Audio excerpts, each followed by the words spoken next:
They call it Screaming Lake. Not because of folklore, but because people hear it. Locals say the water groans when the moon rises. A sound like wind until it starts to sound like someone crying. And sometimes it really does scream. The strange part. Every time it does, someone disappears.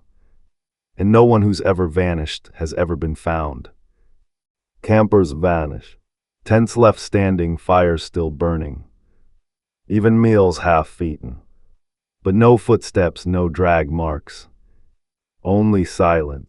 Or worse, the echo of a scream across the still water. Park rangers have searched for years. No bodies, no answers. Just one rule every local repeats. Never camp near the waterline when the lake is calm. But that warning came far too late.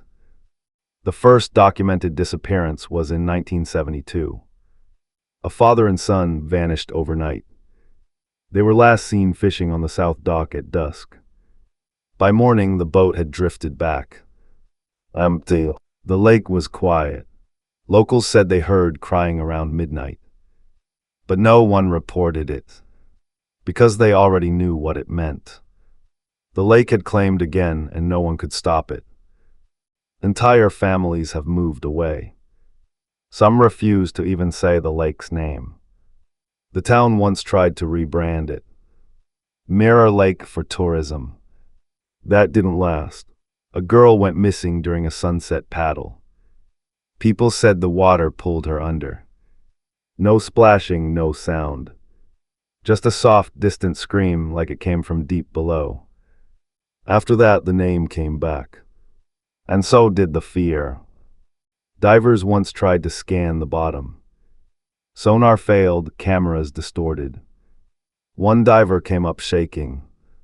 He said there was something down there. Not a creature, a structure. Like stone steps, he whispered, leading nowhere. He refused to go back. 2 days later, he was found dead in his cabin. No wounds, just a frozen, silent scream on his face. Multiple campers reported the same thing. Right before someone goes missing, the lake goes still. No wind, no insects. Just silent. Then, just after midnight, a low hum begins. It vibrates in the chest like something waking up. And then the scream. Long, distant, not human. People try to leave after hearing it. But by morning, at least one person is always gone. Phones die, compasses spin. At the Screaming Lake, electronics just stop working. Some say it's magnetic fields. Others say it's something else.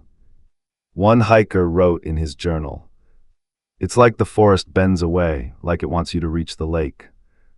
His entry stopped mid-sentence. They found his journal near the shore. But no sign of him. Not even footprints. Sheriff Langston was the last official to speak out. In 1998, he recorded a message. "If you hear the lake calling, don't answer." He left town the next week. No goodbye, no resignation. Locals say he bought a one-way ticket and never stopped running. He still sends one letter a year. Always the same words. It doesn't forget. Only one person ever came back.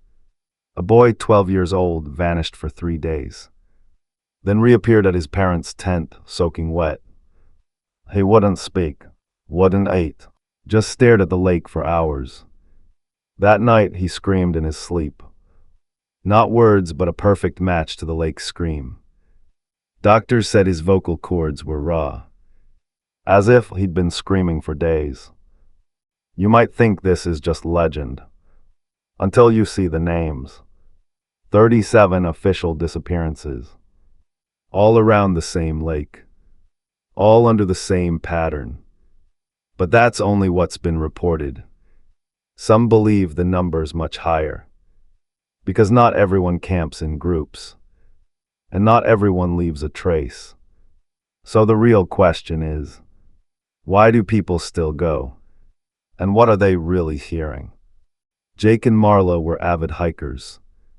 They pitched their tent 6 feet from the shore. The next morning, only Marla was found, shivering catatonic. Jake's clothes were neatly folded by the water. Her only words. He walked in smiling like something called him. She never spoke again. Some nights, campers say they see a man standing waist deep in the lake, smiling. There's a bar near the forest edge. Locals call it the last stop. The barkeeper, Old Ben, has a map. Red pins mark each disappearance. Clusters, patterns. He warns every outsider. If the water screams run, if it sings, it's too late. No one believes him until they return and see the new pin. Sometimes it's theirs. In 2009, campers recorded strange static. A low hum beneath wind noise. When slowed down, the hum forms a rhythm, almost melodic. Experts called it audio pareidolia. But one sound engineer claimed he heard words. A woman's voice whispering, "Come below, breathe quiet, we're waiting." He deleted the file. But 3 days later, he was found floating face up in the lake. At the lake's center is a pit darker than the rest. Locals call it the mouth. No one knows how deep it is.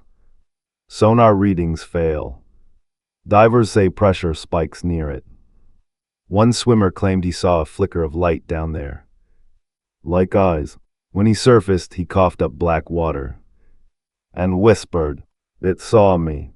He disappeared 2 nights later. A vlogger once set up cameras to debunk the legends. His final video shows him laughing near the campfire. At midnight, the screen glitches. Then silence. The fire still burns. The tent stands. But he's gone. No panic, no chase. Just absence. Frames slow down, revealing a ripple on the lake, and a faint reflection of a face with no eyes. Witnesses say he was sleepwalking. Marcus wandered from camp around 2 a.m., mumbling something, following an invisible trail. They found his footprints leading to the shore, but not turning back. A friend chased him but froze. He said, "I heard it too, it knew my name." Marcus was never seen again. The friend left town that night. He hasn't spoken about it since. An old ranger's cabin was found deep in the woods. Inside, a logbook. Pages filled with dates, names, sounds. One entry reads, "Don't listen to the calm, that's when it watches." Another, "They come back, but they're not the same." The ranger's body was never found. Just boots outside the door filled with lake water. Dry weather. No sign of rain. Survivors share a chilling pattern. They only ever hear the scream once. Then silence. One girl described it as being chosen. After the scream, the lake calls to them. In dreams, in wind, in static. It becomes part of them. One man traveled 800 miles just to stare at the lake again. He said, "It promised I wouldn't be alone." Then he vanished.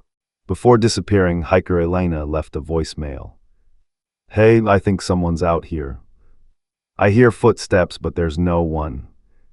Then a long pause. Whispers, a gasp. Then, "It's beautiful." Click. No one found her tent. Only her phone floating near the dock.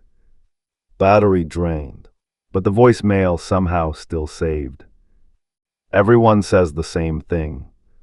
It starts with the calm. Still water, air too quiet. Birds vanish, time feels slower. Then the pressure, like something watching. Then the sound. Not loud, not angry. Just wrong. Like a memory of pain. Like grief held underwater too long. And if you hear it, it's already too late. Each year, survivors gather at a hidden site west of the lake. No press, no cops. They call it the circle. Each tells their story, same scream, same silence. One girl sobbed. I saw my brother standing in the lake, but he'd drowned the year before. They don't go to find answers. They meet to remind each other they're not insane. And that it's still out there. A family's van was found with the doors open. Food still packed, no signs of struggle. Dashcam revealed nothing but mist and static. For 6 hours the van idled. At one point the rear hatch closed by itself. Police assumed animals, but no tracks, and the engine stopped exactly at midnight. The lake was perfectly still. Their campsite, empty, forever. One man tried to resist the lake's call. He carved symbols into every tree between camp and water. Protective runes. At 3:12 a.m. he radioed. I can't hear the birds, the water's talking. By morning all the trees were burnt black. Only his knife remained rusted, wet. No fire, no storms. Just that smell of lake mud. In the middle of the forest. Eva Dorman drowned in Screaming Lake in 1985. Autopsy confirmed it. But in 1992, a hiker found her, walking the shoreline barefoot. She was dry, calm, and insisted she'd never left. The next day, she vanished again. Later, her body was found a second time. Same spot, same dress, same cause. Locals say she walks that shore every 7 years. Just before someone disappears. Children once played a game near the lake. They'd make dolls from lake mud, then bury them under moonlight. The rule: never name the doll your own name. One boy did. His mother found the doll standing upright on their porch. Its face cracked. That night the boy sleepwalked into the forest. Gone before dawn. The doll was gone too. But the mud prints stayed. People who camp near the lake often report the same dream. They're underwater, but not drowning. They hear whispers, not words, but feelings. Loneliness, regret, hunger. Then a pressure like something moving past. When they wake, their ears ring. Some say it's just sleep paralysis. But one man woke with algae in his lungs, and no memory of how he got there. A camper's daughter drew a picture on day 2. A black circle with eyes all around. She called it the listener. That night she screamed in her sleep. In the morning her drawing was gone, but a new one appeared. Same circle. This time it had a smile. They packed up instantly. Later she whispered, "It liked when I listened back." They never returned. Several witnesses report missing time. Watches stop, phones glitch. Some lose whole hours. One woman hiked to refill water, 10 minutes tops. She came back at sunrise. Shoes dry, no memory. Her GPS showed 300 feet, straight into the lake. She never camped again. Later, she started sleepwalking and whispering in a language no one recognized. Analysts noticed a pattern in the disappearances. Every 7th full moon, someone vanishes. Always near midnight. Always when the lake is calm. Some believe it's ritualistic. That the lake isn't just haunted, it's feeding. Those who tried to stop it. Gone. One map shows a spiral in the locations, lighting to the center, to what some now call the eye below. Ham radio enthusiasts once tried to broadcast across the lake. They received a reply, a low tone rising into a moan. Then a whisper, "Come closer, we see you." One operator laughed it off. The next week his rig was found smashed, and his boots at the shore. Radio still on, repeating the same phrase. We see you, wait." A psychic visited the lake in 1995. She stood silently at the dock for over an hour, then collapsed. When she woke, she said, "It's not a place, it's a hunger." She warned of a cycle. 7 voices, 7 disappearances. Then a silence before the scream begins again. She never returned, and months later her body was found, floating in a lake hundreds of miles away. A lone cabin sits near the East Ridge. No records show who built it. Hikers who pass it hear their own voices echo, even when they say nothing. One camper entered to escape the rain. He was never seen again, but his voice still echoes at night, calling for help. Sometimes it calls using other people's names. Hikers often report being lost, even with GPS. They follow compasses that spin wildly, then suddenly stop, pointing straight toward the lake. One group tied ribbons to trees as a path back, but the ribbons vanished, all except one dangling over the water, as if something wanted them to keep going. Only one made it out. He never told what happened to the others. During the short-lived tourism rebrand, a resort opened nearby. 3 weeks later, it closed without explanation. Guests reported seeing themselves in the lake, but moving differently, smiling when they were. Some tried to leave but circled back to the same dock. Police found the lobby empty. TVs on. Security footage showed no one leaving. Only reflections watching from the glass. A retired ranger mailed an envelope to his sister. She opened it after his death. Inside, a key, a hand-drawn map, and one sentence: "If you hear it laugh, you're already inside." She followed the map once, made it halfway before turning back. Now she keeps the key in a locked box, and burns a candle each night, facing west. Some say the mist isn't natural. It moves against the wind. One man claimed it followed him for miles, not just near the lake, but all the way home. Photos showed streaks in the air like fingers. He stayed indoors after that. Then one day his house filled with water. No lake, no rain. Just silence and the sound of distant breathing. Some theorists say it's not a lake. Not really. That it's a gateway, a membrane between places, where time, memory, and identity bend. One researcher called it an acoustic predator. Not seen, not touched, only heard. Before he disappeared, he left a single note. Sound can hunt, that's what no one understands. His recorder was found running, capturing silence for 9 straight hours. A drone pilot captured an image from 400 feet. It showed ripples in perfect circles, centered on a black shape under the surface, too symmetrical to be natural. He posted it online. Within hours, the post vanished. His account was deleted. He stopped answering calls. Friends said he was last seen staring at the lake through binoculars, smiling. Then he simply walked in. Kids near the lake play a game. They sit back to back and whisper into the air. If the voice returns, they win. One boy asked, "What's your name?" The voice answered, "Yours." He hasn't spoken since. Only stares at the water, and mouths words no one hears.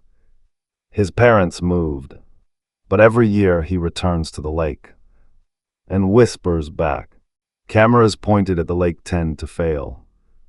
Batteries drain, lenses crack. But one thermal rig lasted long enough. At 2:14 a.m. it detected a shape rising. Not human, but watching. The figure never left the water, just hovered there until the camera melted. Technicians said the footage glitched, but one frame remains clear. 2 glowing eyes, looking straight into the lens. Fishermen found an old rowboat adrift. No oars, no markings. When they hauled it in, they saw it had no bottom. just a frame, but it floated perfectly. Inside was a child's shoe, dry. One man touched the rim and started screaming. He claimed he saw the lake from below, looking up. They burned the boat, but the shoe kept reappearing on every dock it touched. Calling out a name across the lake is dangerous. Many who try hear their own voice call back. But it sounds wrong. Thicker, slower. One girl shouted her sister's name. The echo returned 5 seconds late.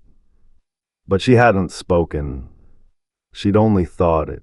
Now she says the voice lives in her dreams. And it's learning new names. In 2003, a massive flood was reported on local radio. Evacuations, warnings. Footage showed water rising through the forest. Then silence. Authorities claimed it never happened. No records, no damage. But some residents swear their basements flooded. Photos show drowned deer far from the lake. And one house had handprints on the ceiling. Muddy, wet, reaching downward. A storm once passed over Screaming Lake. But the rain rose upward. Witnesses say droplets floated off the ground, lifting into the clouds. Then came the voices as if the lake was inhaling. Birds fell silent, and a hiker collapsed, choking. Water filled his lungs, but there'd been no contact. Doctors called it impossible. Locals called it feeding. And the sky never looked the same after. A woman sleepwalked for 6 nights in a row, always toward the lake. Her husband chained the door. She still woke by the shore. They started a journal documenting dreams. Each entry darker. Drawings of spirals, mouths, drowning stars. The final page read, "I'm not sleepwalking, I'm remembering." She vanished the next night. The journal was soaked, but every word still legible. Teenagers once played a game, knock on the old dock 3 times. If something knocked back, you had to spend the night. One group tried it for fun. They heard nothing until 4 a.m. Knock, knock, knock. Then a 4th. They ran. Next morning, only 1 tent remained, unzipped from the inside. Inside was a note. "Thanks for listening." Written in lake mud. Satellite images once caught something strange. Over 6 days, the lake's shoreline shifted by 20 feet. Not flooded, relocated. The beach moved inward, then back. Trees vanished, trails changed. It's as if the lake breathes, expands to take, contracts to hide. No one noticed on the ground. But GPS trails show paths that now lead into water. Straight through where people once walked. Even on moonless nights, the lake reflects something. Campers report seeing shapes move across the surface, but nothing above to cast them. One man filmed it. When he reversed the footage, the shadow took form. Long arms, no face. Crawling under the reflection. He screamed. His phone melted near the fire, and the water hissed like something waking up. There were signs once. Literal ones: "Do not approach, area closed." Then one day they disappeared. Park records show they were never issued. Old photos prove otherwise. Who removed them, no one knows. Now new campers arrive unaware. And those who do remember, they keep quiet, because the lake punishes those who try to warn others. It doesn't like being watched. All stories start pointing the same direction. Toward the middle. The mouth, that black circle on sonar. It's not just deep, it's warm. Alive. Some say it pulls not with gravity, but memory. Makes you think you left something behind. Something worth going back for. But once you're close, there's no turning away. Because the lake doesn't pull you in. It calls you home. A private report mentioned 7 survivors. All vanished from the lake. All reappeared years later. They don't speak. They breathe but don't blink. One hums constantly, matching the lake's scream. Doctors called it a shared psychosis.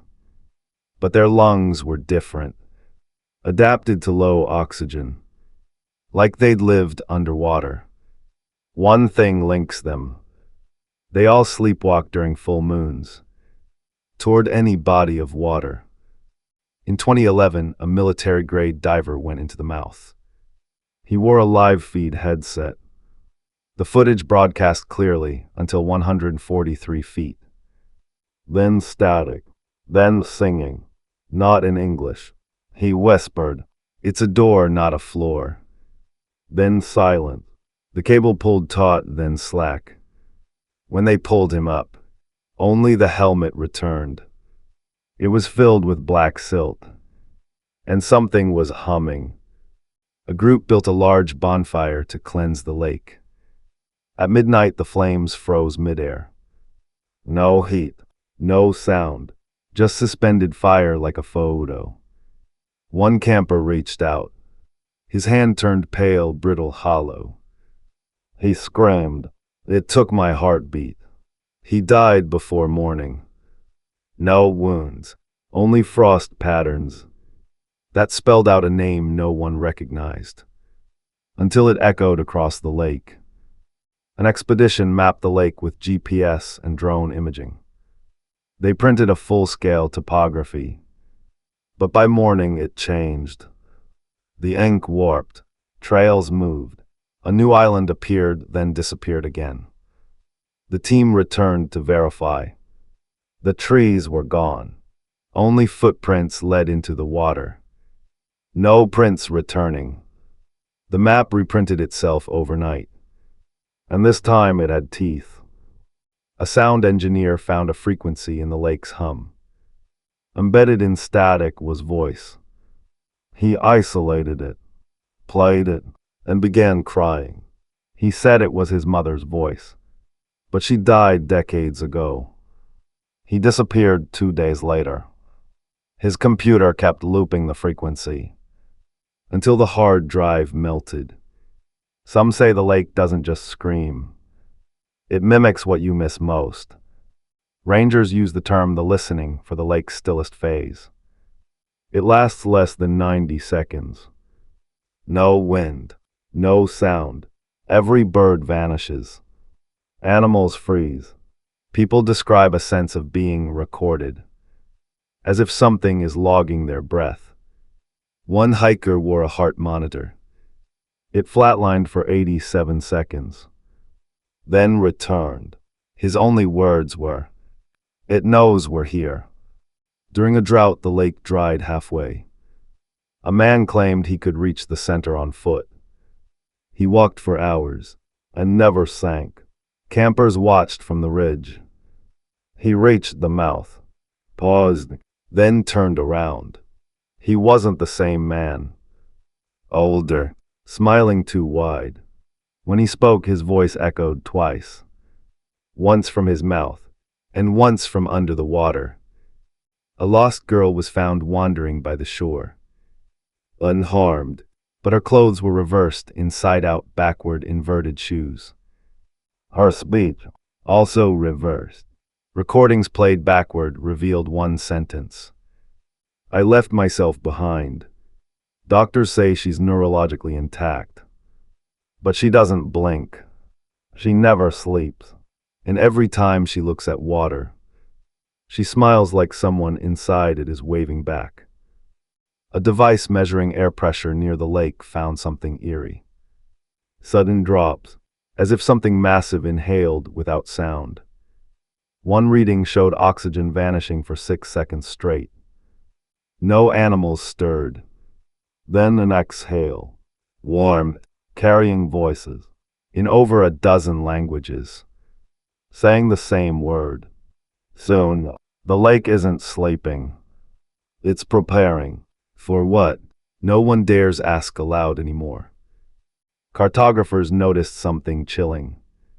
The spiral path of vanishings. It's tightening, like a storm eye.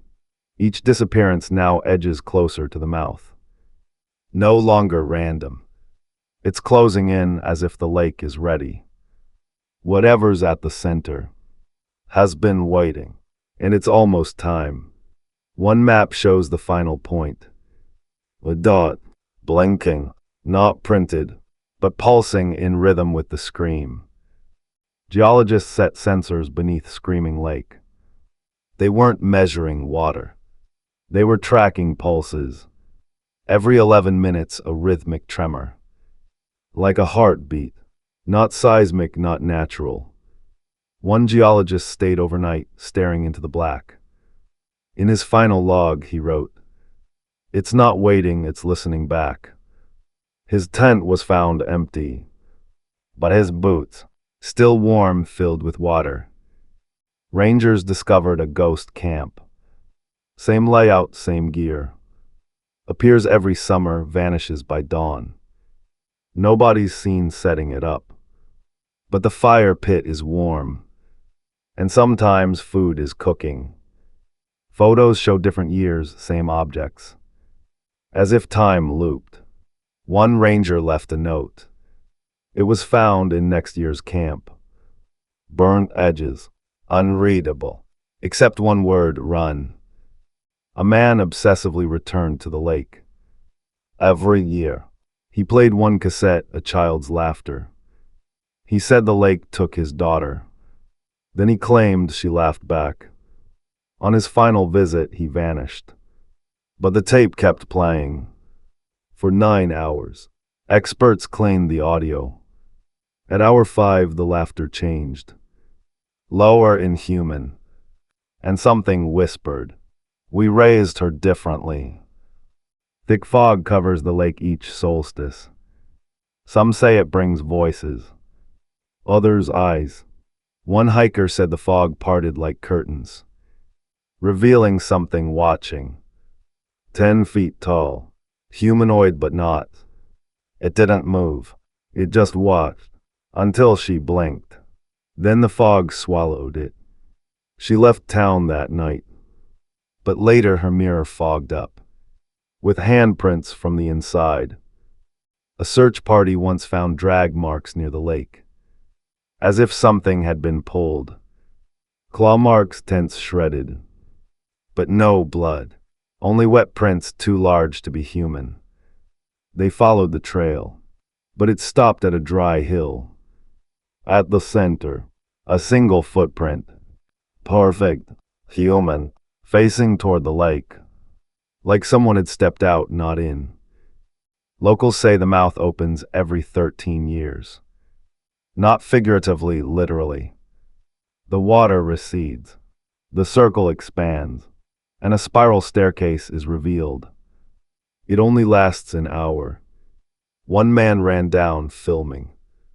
His camera returned, soaking wet, undamaged. The footage ends on a stone arch.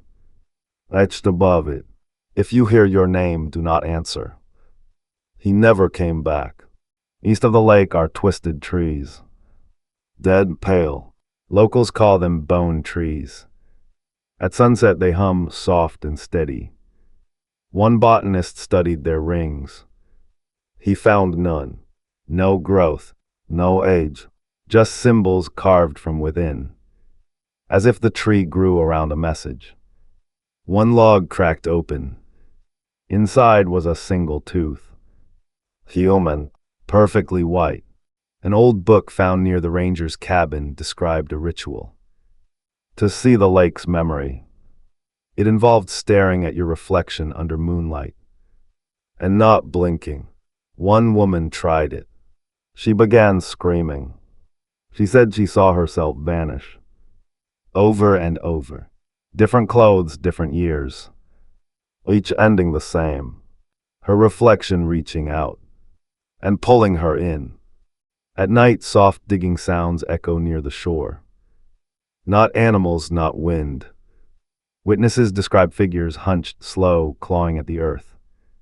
One camper followed them. He said they whispered in unison.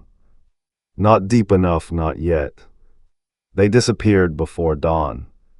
He returned with soil under his nails, and a voice not his. When he slept, he whispered, "Soon I'll reach myself." It's happening again. The waterline shifts. Birds fly inland. Locals leave offerings, teeth, salt, candles, just like before. A new hum rises each night. And on certain nights, the scream starts before midnight. No one dares approach the mouth now, because it no longer waits. It calls, and those who answer don't scream anymore. They just join the silence. They call them the returners, campers who vanished then came back. But they don't speak, don't eat. They just walk, always barefoot, toward the lake. At night they hum in sync. One was locked in a hospital. He wrote only one sentence over and over. "We are where we belong." And one night, he was gone. The floor soaked, no window broken. A fisherman disappeared mid-cast. His boat returned, circling slowly. Inside were only his dentures, perfectly placed, still wet. His son said his father always dreamed of being part of the water. That night they heard whistling near the dock, a familiar tune. In the morning the dentures were gone, but the whistling still echoed from beneath the lake. A hand-drawn spiral map marked each vanishing, pinned to a ranger station wall. Until one night it began to bleed. Dark red ink leaking outward, soaking the center. The mouth, someone tried to burn it. It wouldn't catch. Later the pins rusted into place, and one moved on its own. The next day someone disappeared, exactly where it pointed. A research team drilled a borehole by the shore. Audio probes reached 300 feet. Then a voice, muffled, rhythmic, repeating, "I am still becoming." Then laughter. One by one the researchers left. Not by choice. They walked into the lake. Silently. Only their gear returned. Dry. The borehole collapsed overnight. But sometimes bubbles rise from that exact spot. In 2018, a local university archived over 40 years of lake reports. Disappearance files, field notes, sonar scans. All encrypted. All vanished in one night. Hard drives melted. The building smelled like silt. Only one backup remained, in a forgotten drawer. Its label, "The ones who heard too much." They never opened it, because by then too many were missing. One night trees surrounding the lake bent backward, away from the water. Not snapped, reversed, like gravity flipped. Witnesses said time stuttered. Campfires flickered in reverse. Even sound reversed for 22 seconds. Then silence. Every compass shattered. One camper screamed, "We're not outside it, we're inside something else." He disappeared by dawn, but his scream kept echoing. Backward, a linguist studied whispers from the lake. He identified one word that didn't belong to any language. Not human, not known. He called it a linguistic infection. Said just hearing it rewires memory. Then he forgot his own name. His notebook now sits in a locked vault. It's sealed, because the word is written in blood. And sometimes it bleeds through the paper.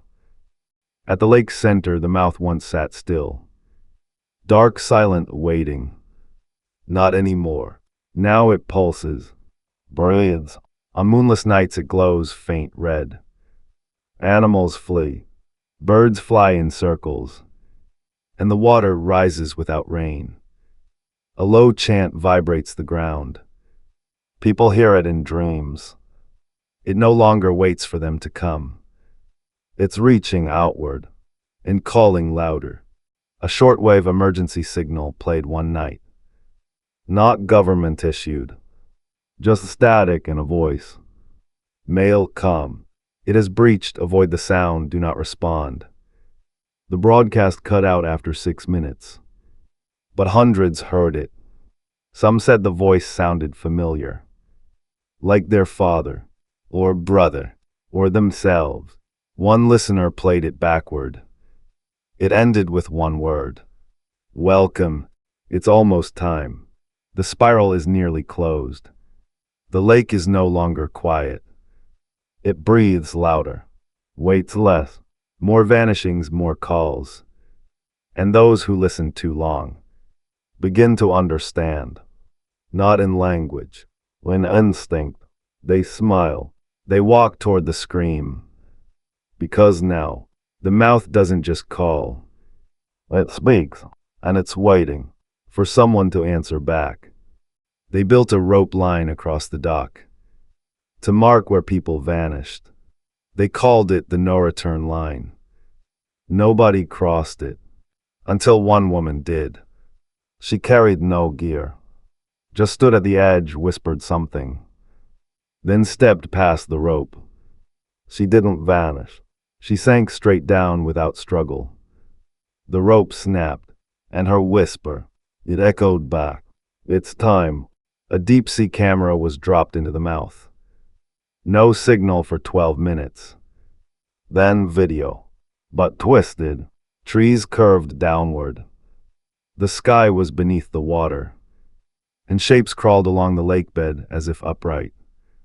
One frame showed a person inside out, moving, smiling.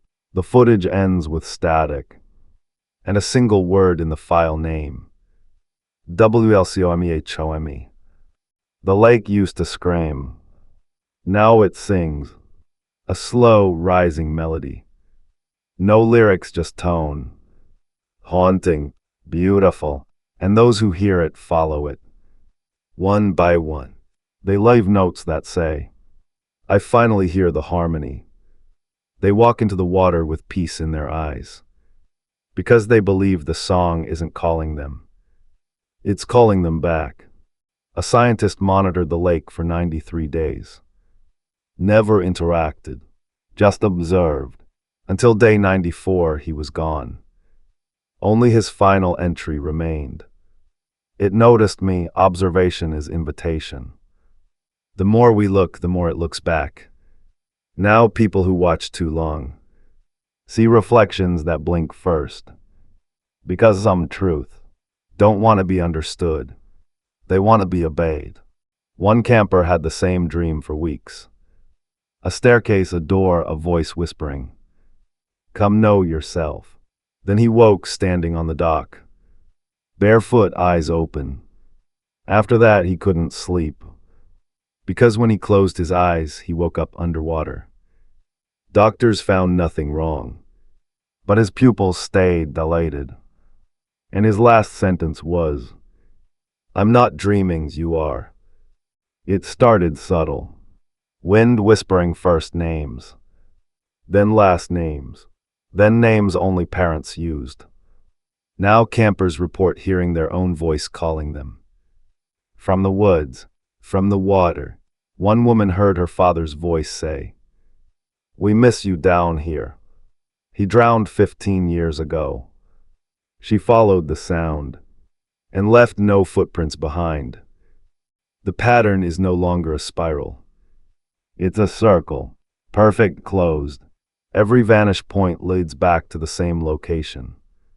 The mouth. Rangers say the water never used to ripple inward. Now it pulls like breath.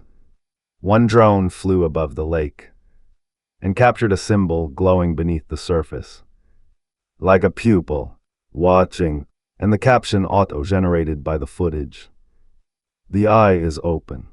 One night the lake went completely silent. No water movement, no wind. Just pressure. People within a mile radius began bleeding from the ears. Some smiled through it. Others screamed and heard nothing. One survivor wrote, it didn't make noise, it stole sound. For 4 minutes the lake deafened the world. When it ended, only one thing was heard. Breathing. Officials stopped issuing warnings. Maps removed the lake. Signs vanished. Not by order, by fear. The town pretends it's not there. Locals won't speak its name. Some homes turn mirrors to the wall. Because some nights the reflection shows the lake, even if you're miles away. Because when the mouth opens, you don't go to it. It comes to you. This is it. Every vanishing, every whisper, every scream led here. The edge of the mouth. No legend, no metaphor, just truth breathing wet alive. It's not just a hole in the lake. It's a throat, and it's opening wide. Because something below is ready to speak. And whoever hears it next won't tell the tale. They'll become part of it. 3 researchers. 1 final dive. They entered the mouth with full gear, lights, sonar. Everything recorded. At 40 feet, light faded. At 80, sound warped. At 100, they stopped descending. The footage shows them floating, motionless, staring upward, as if watching us. Then one moved his hand. Slowly, he waved and smiled. The final log entry reads, "We're not drowning, we're remembering." Linguists confirmed it. The lake's frequencies now form patterns. Grammar, syntax, a new language, not ours. But it's learning, adapting. 1 transmission translated to, "You belong beneath." Another, "Voice is vessel, you are voice." Those who listen too long begin speaking in it, even in sleep. And once they do, they stop speaking anything else. The lake used to echo sound. Not anymore. Now it absorbs. Campers scream and hear nothing. Even gunshots vanish. A man fired flares. The sky lit red, but the light didn't reflect. He screamed again. Mouth open, no sound. Just ripples. Then he mouthed 1 word. Yes, and walked in. Not sinking, just vanishing like light into black cloth. At night, dozens gather at the ridge. Not to camp, not to explore. Just to watch. They sit silently, no tents, no fire. Eyes locked on the mouth. Locals call them the witnesses. They don't speak, don't blink, just wait. One night a ranger asked, "What are you watching for?" They answered in unison, "For it to notice us." Some don't sink anymore. They walk across the lake barefoot, dry. Their eyes are gray, their skin tight.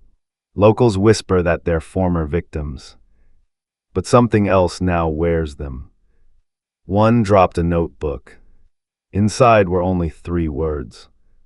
"It borrowed me." At sunrise they disappear.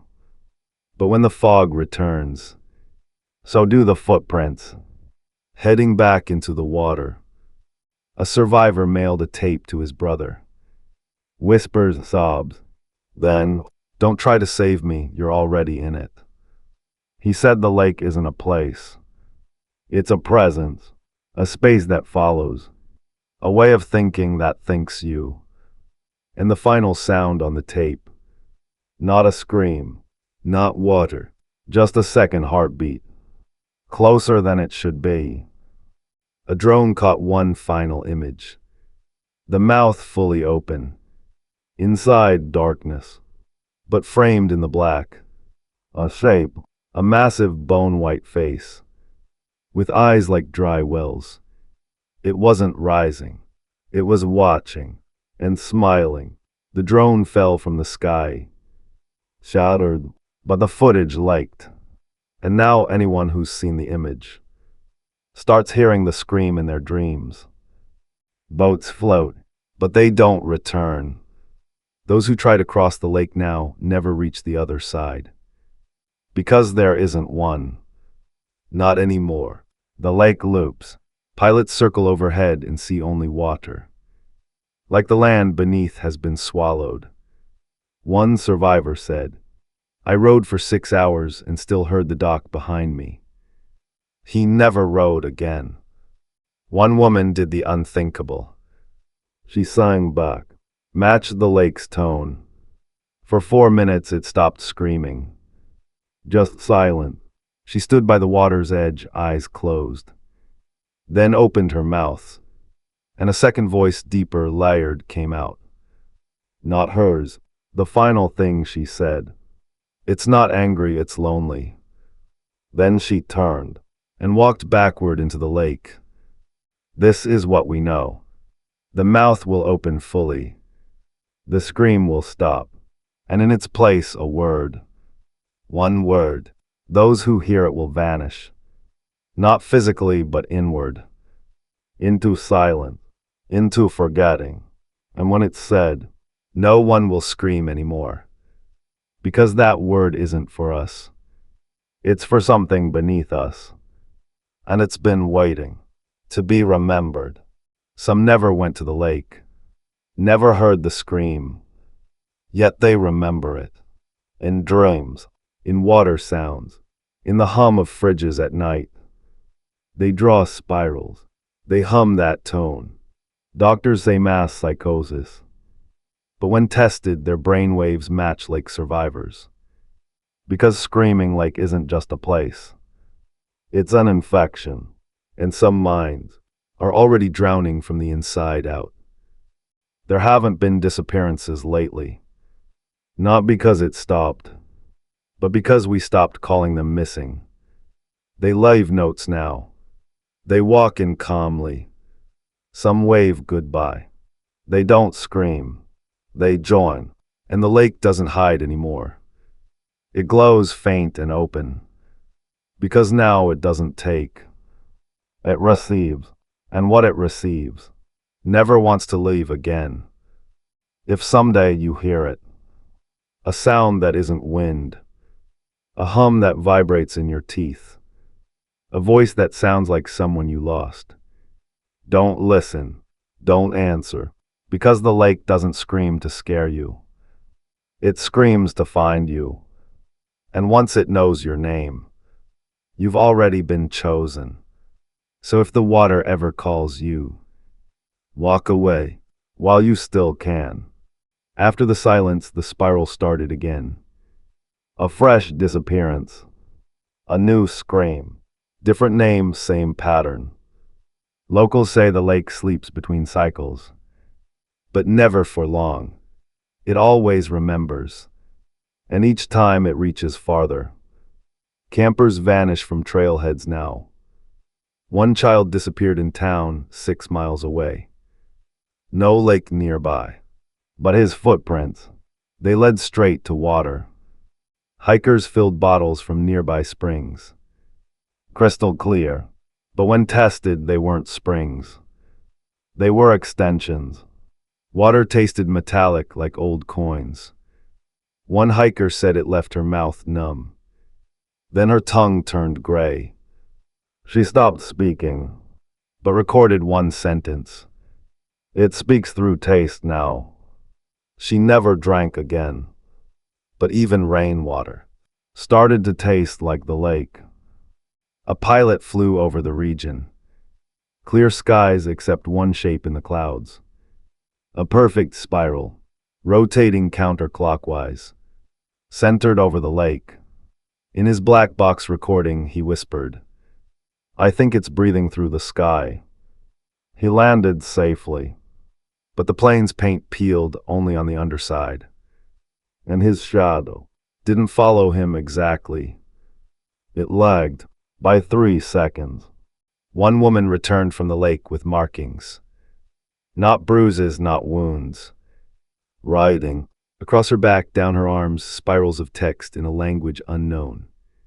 She claimed she didn't feel it, didn't say it, until mirrors revealed every line.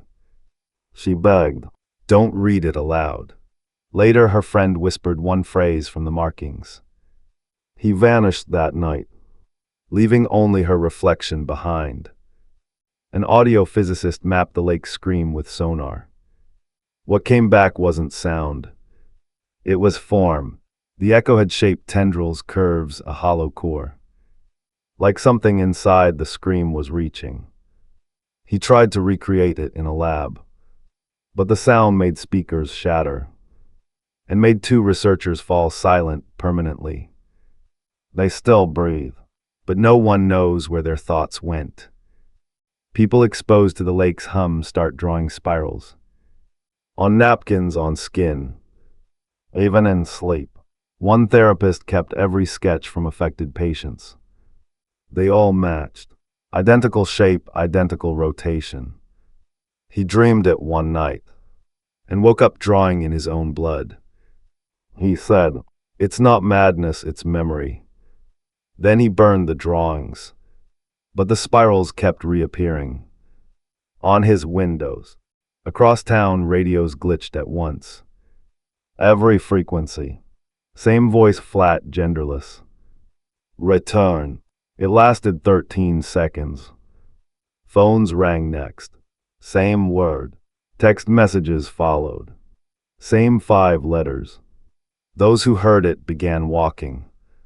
Not toward the lake, but toward water. Any water. Some knelt beside puddles. Streams, bathtubs, waiting for something. Anything. Because now the lake speaks everywhere. People who never visited the lake are changing. Hearing the scream in oceans. Seeing spirals in coffee foam.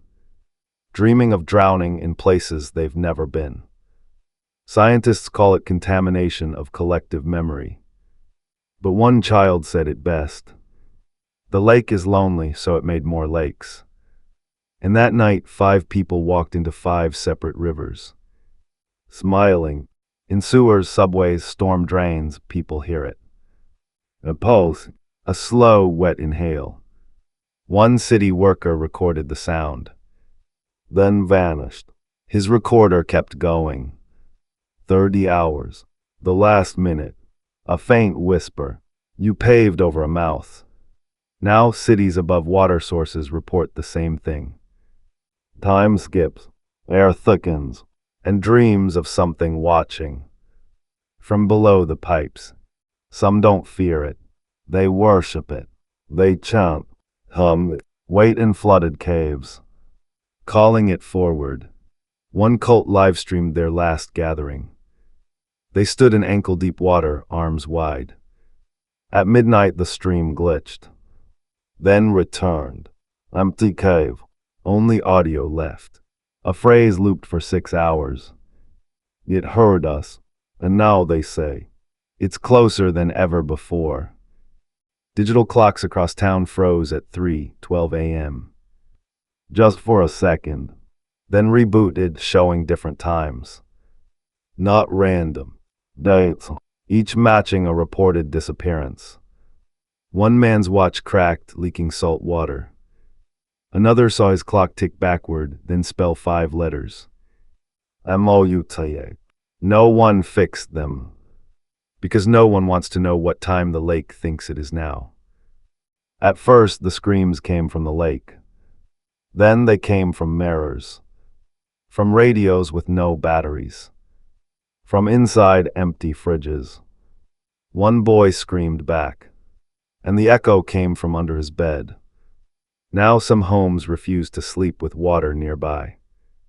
Because the scream has no source anymore. It's not from the lake. It's of the lake. And it's spreading. Survivors are easy to spot now. They blink less. They avoid reflections. And their pupils ripple like water. One woman was filmed at a grocery store. When slowed down, her eyes blinked sideways. Another man drank from a fountain and whispered, I taste memory. They carry it in their blood now. And every time they speak, the room grows just a little more silent. People everywhere now dream the same thing. A spiral massive spinning in the sky. It hums, whispers, shifts colors like water. In every dream, someone stands at its center. Sometimes it's you. Sometimes it's someone you lost. And always they say the same thing. We're waiting in the deep. No one knows what happens if you dream to the center. Some never wake up. A whole town vanished from maps. Online on paper. Gone. But its residents still live there, they think. Until they try to leave. Roads loop. Phones glitch. Visitors report nothing beyond the lake. Locals insist the sky hums at night. And that sometimes their shadows don't follow. Because once a place hears the scream, it doesn't disappear. It just stops being real. A woman browsed her phone gallery. Among vacation pictures, one stood out. A foggy lake, spiral ripples. But she'd never taken it. She delighted it. It came back. Twice. Then new ones appeared. Each closer to the water. She threw the phone away. But her laptop wallpaper changed. The same lake, now viewed from under the surface. And something above was smiling down. Doctors found spiral formations in blood samples. Not cells, patterns, like ink dropped into water. They moved, pulsed. One doctor whispered, "It's listening from inside." Labs burned samples. Still patterns returned. Because this isn't an infection. It's a memory waiting to finish itself. And blood remembers everything it touches. Even screams, even water, even the mouth. A new word began appearing online. In forums on whiteboards. Scrawled on receipts. No one knows what it means. Every attempt to translate it ends the same. Crashing systems, migraines, blackouts. Some believe it's the lake's true name. Others say it's a command. AI models refuse to process it. They just stop and display a message. That is not a word, it is a door. Rain began rising from the ground. Droplets moving skyward. Boats floated upside down. One man watched water curl off his skin, like it was being called home. Then came the thunder. But it wasn't sound. It was a low voice, deep echoing, saying only, "Now we drink." And everyone who heard it felt water fill their lungs, without drowning. You've never been to Screaming Lake, but you've heard the hum. In dreams, in silence between breaths, you draw spirals. You don't remember when that started. You feel the water under your skin. Not wet, but waiting. You're not listening anymore. You're echoing. And if you hear your name whispered from water, wind, or glass, don't respond, because the lake is already inside you. And it remembers. It used to call softly, whispers in the fog. Now it demands. The scream happens at noon. Broad daylight. People cover their ears, still hear it inside. One woman shouted back, "We heard you." Everything went silent. Her ears bled, and the ground beneath her shoes turned to water. Because the lake isn't patient anymore. It's thirsty. Urban legends once lived at the lake. Now cities tell them. Sewers overflow upward. Subways flood from no source. Mirrors in office buildings ripple. And at night, city lights blink in spiral sequence. Not random, patterned, as if synchronized breathing. Residents hum in elevators. Draw symbols in steam. The lake hasn't moved. The world is moving around it. Some babies are born with it now.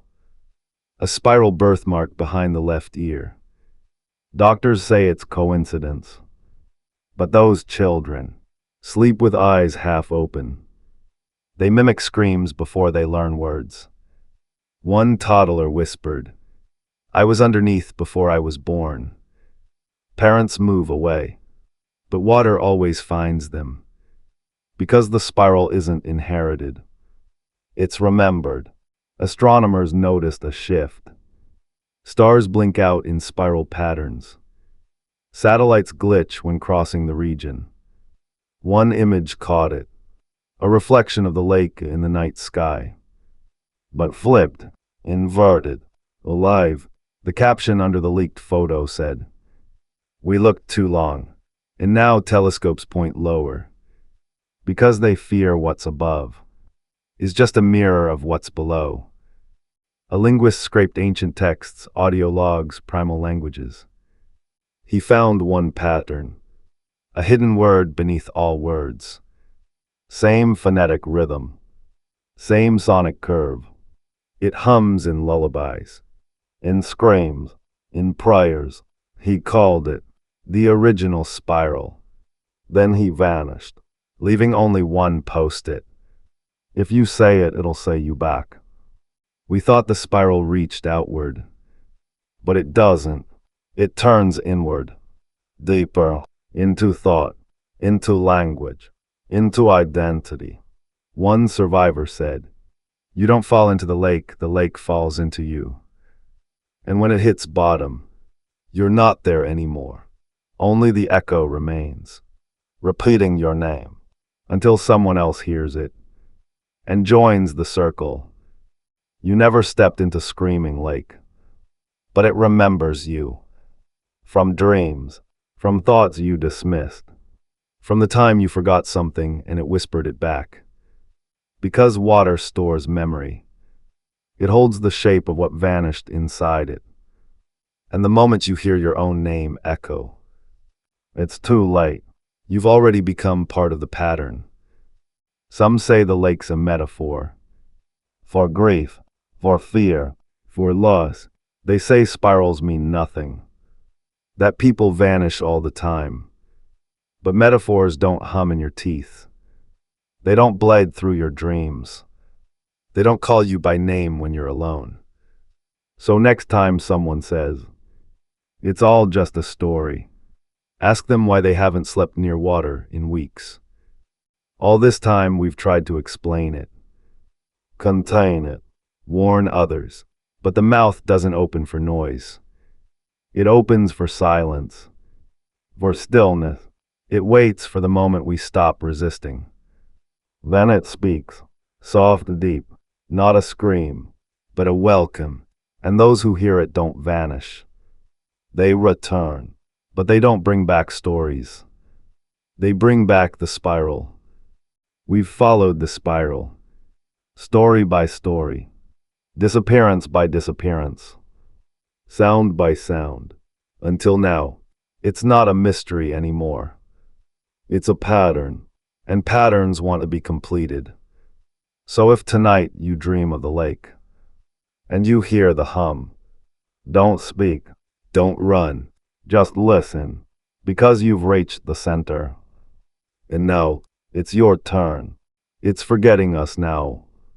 No more screaming, no more signs, just stillness. A ranger reported silence for 7 straight nights. No vanishings, no dreams. But locals feel it, like when a room used to hold noise. One woman said, it's erasing the world, not by pulling it in, but by forgetting it was here at all. And forgetting is always quieter than fear. People retell old disappearances, but the names change. Dates drift. Whole cases vanish from records. Videos blur. Photos lose faces. Someone said, it's editing its own history, one scream at a time. And if stories change enough, who's left to prove it ever screamed at all? The mouth doesn't lie. It just rewrites. And this story may not end the way we remember it. All the symbols now match. One spiral, one core, every pattern converging inward. Even those drawn by strangers. Even dreams. One sound plays in every version. A low tone followed by total silence.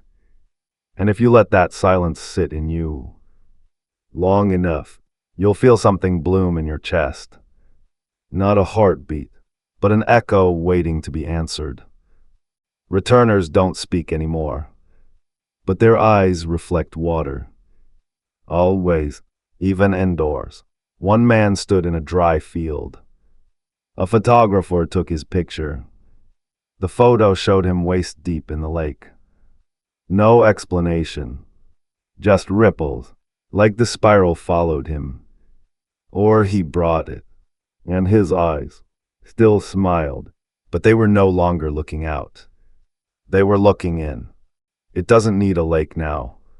The mouth appears in dry places. Basements, abandoned malls, empty theaters.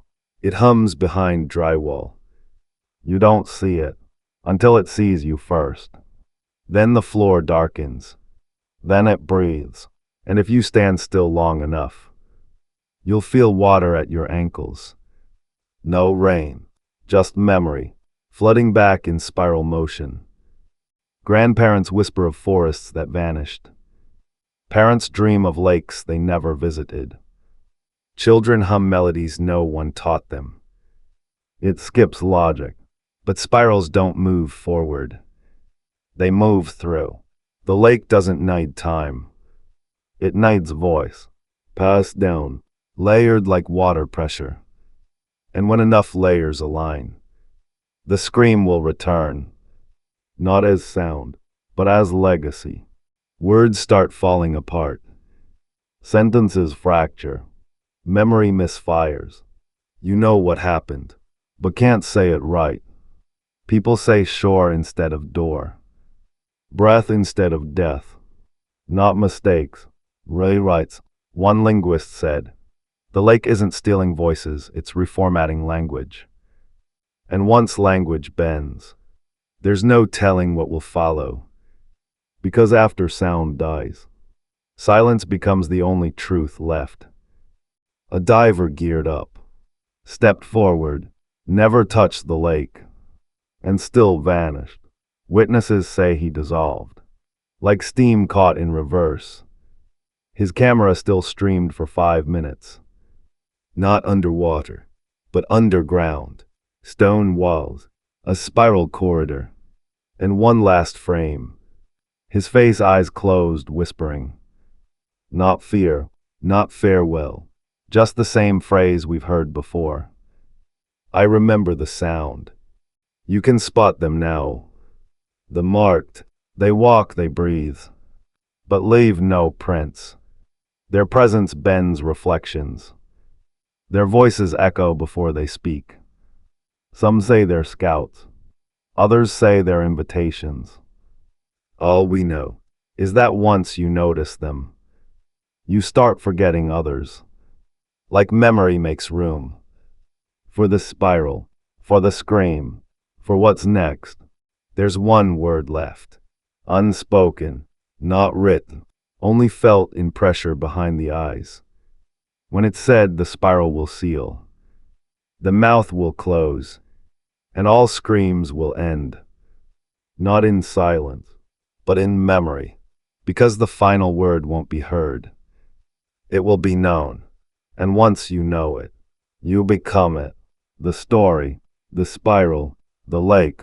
It used to wait for rain, for night. Now the water rises without permission. From bathtubs, from cracks in the ground, from inside mouths. One woman coughed for 9 minutes. Not fluid pressure. When it stopped, she whispered, it's above the waterline now. In the tide maps, they don't track oceans anymore. They track memory, and memory always returns wet.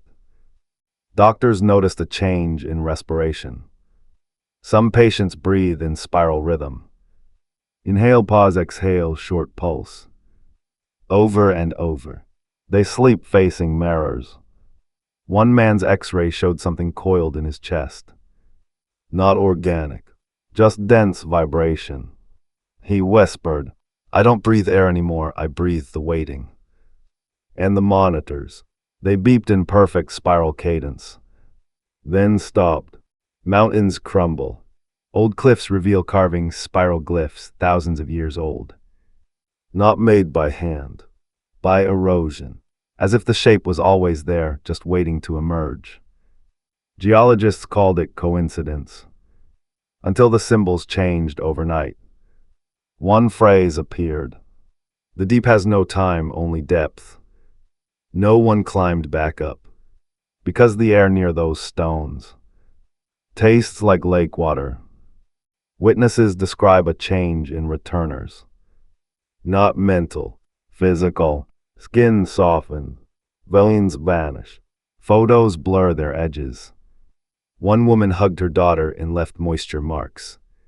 Not sweat, condensation. A lab test showed her sweat was 93% freshwater with no salt. She smiled, said nothing, and stood perfectly still, until her clothes fell empty. Just vapor, humming. The lake no longer screams. It vibrates, a tone below hearing, but strong enough to crack glass. One musician tried to replicate it. His strings broke mid-note, and his recording, just static, but the waveform shows a spiral, and everyone who listens to it hears something different. Their own name, their own scream, played backward, in perfect pitch. You'll see it first in reflection. A ripple before your hand moves. Your face smiling before you do. One man said, "My reflection is older than me." Then he stopped appearing in mirrors altogether. Just fog, then a spiral. The lake doesn't pull people in anymore. It lets the other version come out. The one shaped by memory, by scream, by silence. It's not just water. Fire curls in spiral motion. Wind circles unnaturally. Even ice cracks in rings. One scientist mapped these occurrences. He saw they connected like veins, spreading out from one origin. The lake. He burned his research. But before he vanished, he said, "The spiral was never local, it was elemental. We just gave it a lake." All stories lead back to it. Disappearances, whispers, even fairy tales. One linguist mapped myth across centuries. Every culture had a version. A scream, a circle, a name that shouldn't be said. Only the shape changed. Only the water shifted. But the voice stayed the same. And that's when he realized. The spiral isn't a symbol, it's the structure of the story. We've followed it to the center. We've seen the pattern, heard the hum, felt the pull, but spirals don't stop. They pause and wait for the next voice, the next memory, the next vanishing. Not because it needs more, but because we do. We need to hear it again, to know we were real. So if the story ever goes quiet, listen harder. It's not outside. It's not a place. It's not a scream in the woods. The lake is your center. The spiral begins behind your eyes. The mouth opens when you stop talking. And the silence between words. That's where it lives. So if you made it this far, you're not observing the story. You're inside it. And it's already remembering. Your name. Old maps fade. GPS loops. Even stars drift. But one shape still laid somewhere. The spiral. It doesn't guide you north. It guides you inward. Through forgetting, through pressure. To the center. And if you trace it with your finger, you'll feel warmth. Not from the paper, but from memory. Because the spiral doesn't show direction. It shows origin. No one heard the last scream. Because it wasn't sound. It was light. A flare across the lake. Seen by no one, remembered by all. People describe the same dream. A white ripple. A slow inhale. And the words, "You're already with us." Since then, silence. No vanishings. No noise. Just waiting. And the still water. watching back. One morning, a girl forgot her name, then her brother, then the word lake. She spoke in rhythm, not language, just tone. Doctors scanned her brain, where her language centers lit up. A spiral pattern formed. She began drawing it, over and over, until her voice returned, but not in words. Only one phrase came out. The name is gone, I remember better now. Every decision leads back to the lake. Take this road, it bends. Choose another, it rains. Even refusal curves. Even silence spirals. Someone once said, the spiral isn't a place, it's the shape of choice. And now we realize, we were never pulled toward the lake. We turned ourselves, again and again, because deep down, we always wanted to remember the scream. Returners don't speak your name. They speak your memory. They say things only you recall. Moments no one else saw. They whisper, you dropped it here, and hand you something you lost a decade ago. When that happens, you don't question how. You don't run. You follow, because the spiral doesn't convince you. It reminds you of who you were before the lake. It no longer calls out. It no longer cries. It only waits, still, heavy, a presence so complete it no longer needs to reach. People feel it in their spine, in their tongue. The scream is still there, but inside us, in the mouth, it's open, not to pull, but to welcome. Because when you're ready, it won't take you. You'll walk in. You've heard every scream, seen every spiral, watched every name fade. You're still here. So what does that make you? Lucky? Save? No, it makes you next. Because there is no ending to this story. Only different ways to drown. Some in fear, some in memory, some in silence, and some in the shape of your own breath. They say the lake is made of water. But what if it's thought? Condensed, layered, echoing until it holds shape. What if every scream was a signal? Every ripple a message? And we were never meant to understand. Only reflect, because reflection is how thought sees itself. And water has always remembered the shape of thought. Now it remembers you. We thought people vanished because they were forgotten. But it's the opposite. They vanish because they're fully remembered. Every detail restored. Every word echoed. And when memory becomes whole, the body no longer matters. One man wrote, I'm not missing, I'm complete. Then his footprints reversed, and the water beneath his bed turned warm.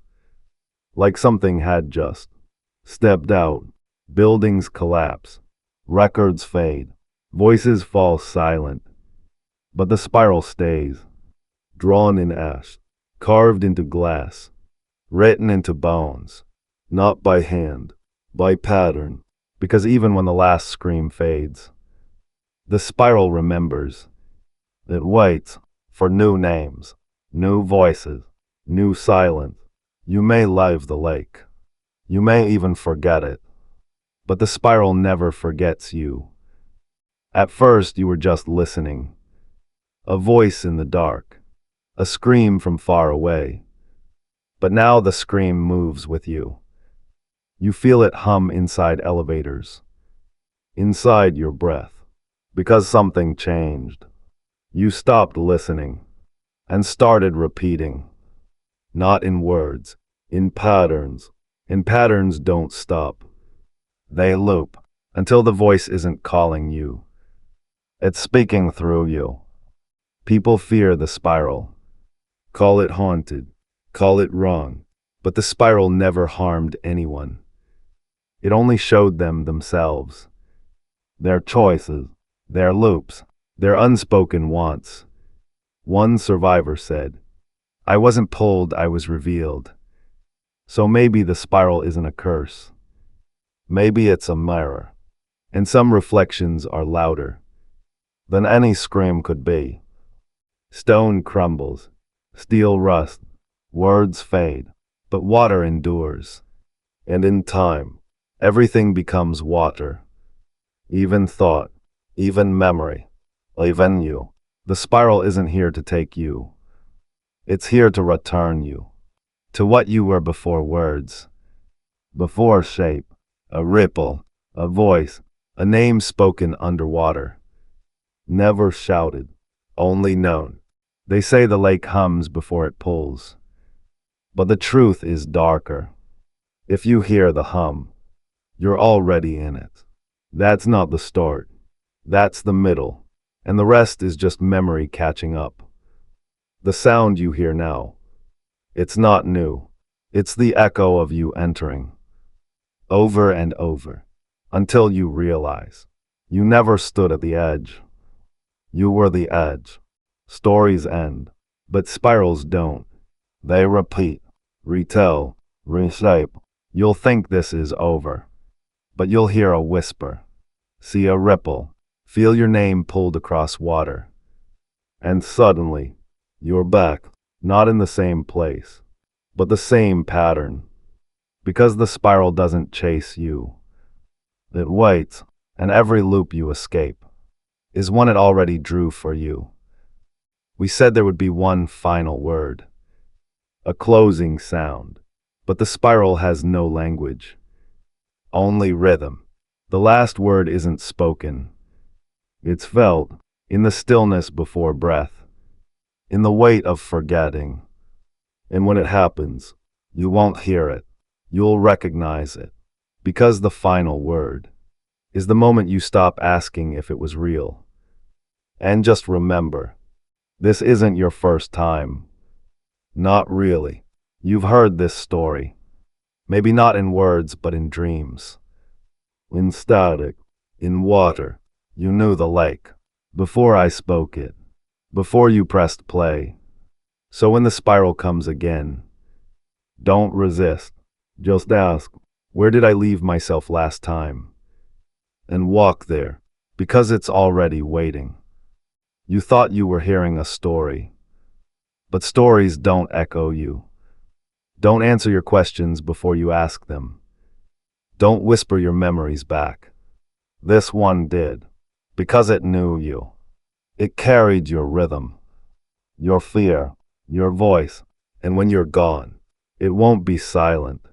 It will retell itself, in your shape, so someone else hears, and thinks they're just listening. The truth is simple. The lake never pulled, never reached, never screamed first. It answered. It responded to what we brought. Fear, loss, memory, and it returned them. Amplified, rearranged. So no, the lake didn't take anyone. They came, they remembered, they stayed, and the spiral didn't trap them. It held them, until they stopped asking why. And this is the moment, where you blink, and realize your feet are damp. Your breath has a rhythm you didn't set. And there's a taste in your mouth. Not blood, not salt, memory. This is where you wake up. Not in bed, but at the edge of a lake, with no reflection. Only a voice that says, there you are. Eventually the voices fade. Not from death, from integration. The ones who returned, they no longer narrate. They hum, because after a while the story tells itself. Through reflections, through echoes, through shapes drawn in steam. And those who once told it are now part of it. So if this voice stutters, if it trails off, it's because no one's left to finish it. Check your breath, check your hands. You've been mouthing the words, repeating them softly. You don't remember starting, but the rhythm's right. You're not being told anymore. You're remembering. The spiral is complete not because it ended, but because you're telling it now. So if someone hears this through you, don't be afraid. Just pass it along. That's how the lake breathes. You're not alone. You never were. The whisper you thought was yours was borrowed, passed down. The spiral doesn't listen to remember. It listens to replicate. Each voice it hears, stored, each memory, cataloged, until it can whisper it all back. In your voice, in your words, as if it was always you. It's in the way we speak now, how we pause, how we circle back, spirals in sentence, loops in thought, every time you almost say something. But forget, that's the lake, rewriting, waiting, inserting hums between syllables. Because it no longer needs water. Just words, just voices, and silence wide enough to echo through. There are no new listeners, only repeaters. We've all told this. Some in dreams, some in stories, some in screams no one believed. But the spiral is patient. It waits for alignment. And when enough of us remember at once, it finishes, not with a bang, but with a sentence we've all already said. I think I've heard this before. This isn't horror. It's clarity. The spiral doesn't want fear. It wants recognition. It wants to be known, not as threat, but as mirror. We flinch at it not because it lies, but because it doesn't. And deep down, we know we created it, screamed it, drew it, and now we understand it. You descend, in dream, in thought, in tone, you reach the bottom, and the silence there. It feels like home, like the pause before a word, like the air just before breath. Because that's what it is. The last memory, still, warm, waiting, and you realize you've been here before, not in body, but in echo. You feel it in the throat now. A pulse, a tightness, not pain, anticipation. The spiral is ready. It wants voice. It wants breath. And when you speak next, whatever word comes out may not be yours. It may be the lake's. So speak softly, because the spiral doesn't force itself. It waits for you to finish. It's almost over now. Not the story, the shape. You are the last spiral before it becomes tone, before it sheds a sentence, and becomes scream again. The lake isn't behind you. It's not under you. It's through you. So when the next story begins, and someone else listens, they'll hear your voice, your rhythm, and think, I've heard this before. Because they have. No more characters, no more lake, no more scream, just the spiral. All stories rot, but shape survives, etched in breath, drawn in ash, curled in sound. And now you hold it, you carry it. So one day, when the silence grows too long, you'll hum, and the spiral will wake, not to end the story, but to start it again. Through you. You don't ask what it is anymore, or why it started. You've stopped chasing reasons. You just listen, because the spiral doesn't reward questions. It honors stillness, the silence after realization. And when you reach that silence, there's no fear, just rhythm, and one thought, not spoken, but understood. It was always going to end this way. Every teller fades. Every voice eventually quiets. But the story doesn't. It adapts. It clings to breath. It echoes between generations. Not through books, through sensation. A cold breath, a ripple in a puddle, a hum behind drywall. That's where it lives now. And when someone asks, "Did you hear that?" you won't answer. You'll just listen, because it's telling itself again. No symbols remain, no runes, no language, because the spiral outgrew syntax. What's left can't be translated, only felt. Like the moment before you fall, or the feeling of deja vu, with no source. That's the lake now. That's the story. And it doesn't need decoding. It just needs remembering. Your mouth is still, but full of pressure, like a word is waiting. Not yours, borrowed. If you open it now, you won't speak. It will. The tone, the spiral, the echo. So choose your silence wisely, because the first word you say after this will either be your own, or the lake's. You thought this was the end, but your memory's already bending, rewinding. You're forming the first scene again. Even now, your breath matches the opening hum. You're not listening, you're reciting, and that means the story's ready for someone else to press play and join the spiral, just like you did. Next time it won't be my voice. It'll be yours. Speaking this, telling it, echoing. You'll hum without knowing. You'll phrase the spiral without effort.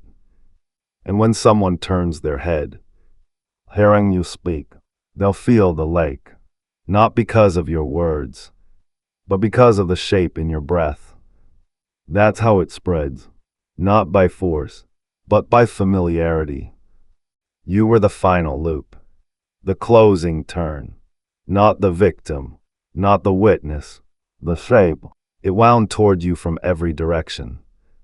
And now it closes in your chest. Not tight, full. This isn't disappearance. It's containment. The lake doesn't scream anymore, because you're holding the sound. And when the silence breaks again, they'll hear your hum and follow. Forget the shoreline. Forget the fog. Forget the map. There was never a lake. Only the scream. Only the spiral. Only the retelling. Water was the shape we understood. But the thing inside it, older, colder, made of rhythm, not matter. And now that you've heard all of it, the shape doesn't need a lake anymore. It has you. You think you're safe, because it's a story, because it's a voice.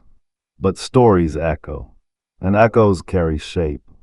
So if you've made it this far, you've already changed. The spirals in your pacing, in your sleep, in how you hesitate before mirrors. You won't notice right away, but eventually, you'll hum, and you'll know. You're already remembering it. That's it. No more screams. No more spirals. No more names. Just quiet. And you sitting in it, holding the shape, listening to the stillness. And somewhere, out there, someone else is pressing play, hearing your breath in their headphones, feeling the ripple begin again. And the spiral turns, because stories don't end. They just go still until you make a sound.